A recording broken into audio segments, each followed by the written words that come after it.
module. This is going to be the introduction of something known as the habit loop, and this is the backbone of why we perform habits or behaviors throughout our day, guys. Super cool stuff we're going to get involved with here.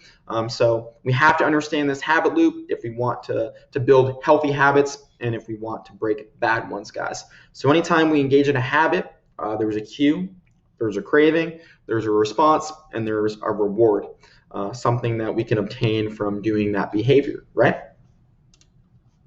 So let's go to the cue. The cue simply triggers our brain to initiate a behavior. It is a bit of information that predicts a reward. Today, we spend most of our time searching for external rewards like money, fame, power, status, and approval. This is important stuff later on as we learn about habits.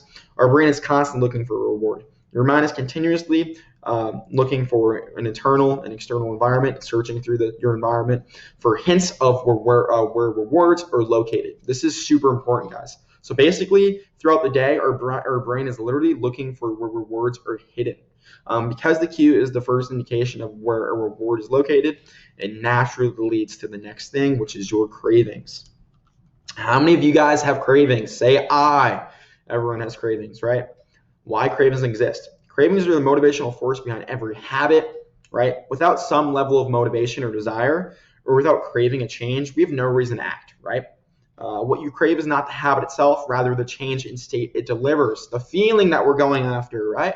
You do not crave a cigarette, rather the relief it gives you. Come on. You do not crave a brushing your teeth, rather the feeling of a clean mouth. Really important stuff here, guys. Cravings are different from person to person, okay? This makes a lot of sense. For the gambler, the sound of slot machines can be a potent trigger for what sparks an intense desire. You know, for someone that rarely gambles, that sound of the chimes and merely background noise may be very annoying to them, and it's not going to elicit the same behavior as the gambler, right? Cues are meaningless until they are interpreted. The thoughts, feelings, and emotions of the observer are what transform a cue into a craving. It's really interesting stuff, guys. The response is the actual habit we perform that can take form in a thought or an action. Okay, so this is key. It can take form in a thought as well. Whether a response occurs depends on how motivated you are and how much friction is associated with the behavior. More friction, the less likely we're going to do it, and that's why our minds always revert to the least effort. If a particular action requires more effort than you're willing to expend, then you're not going to do it, right? Your response also depends on your ability to do it. Right? We want to have some confirmation or certainty that we're able to do something. We need to have that reinforcement, because that's why we're going to actually, we're going to step over that fringe point, and we're actually going to commit and do it, right? Sounds simple, but if you want to dunk a basketball but aren't able to jump that high, well, then you're out of luck, right? The reward. This is the big one, right? Rewards are the end goal of every habit. The cue is about noticing the reward. The craving is about craving the reward. The response is about obtaining the reward. We chase rewards because they serve two purposes. They satisfy us, and they teach us. They satisfy us. The first purpose of rewards is to satisfy our cravings, the feeling that we're after, right? As soon as we satisfy ourselves with doing this action, our brain takes note of that, right? Rewards provide benefits of their own. If you think about it, food and water deliver the energy we need to survive. Getting a promotion provides money or respect. Getting in shape provides mental health benefits, more dating prospects.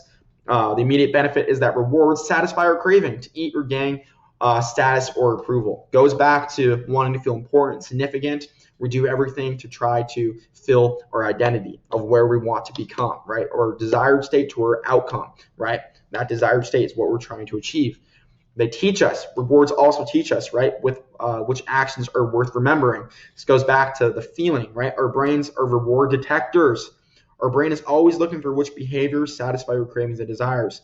Feeling of pleasure and disappointment are part of the feedback mechanism that helps your brain distinguish useful actions versus useless ones. Sorry, very important, right? So depending on if we feel pleasure or feel pain, it's going to be dependent on our brain attaching those actions to obtaining that certain feeling that we're after, right?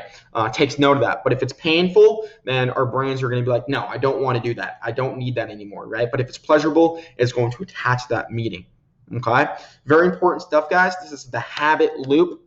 This is going to be the introduction, and we're going to be talking about next in the next modules how to build healthy habits, how to break bad habits, and you're going to understand how to do this. Really cool stuff, very useful information. I think it's going to be a game changer to not only your fitness journey, but your life as well.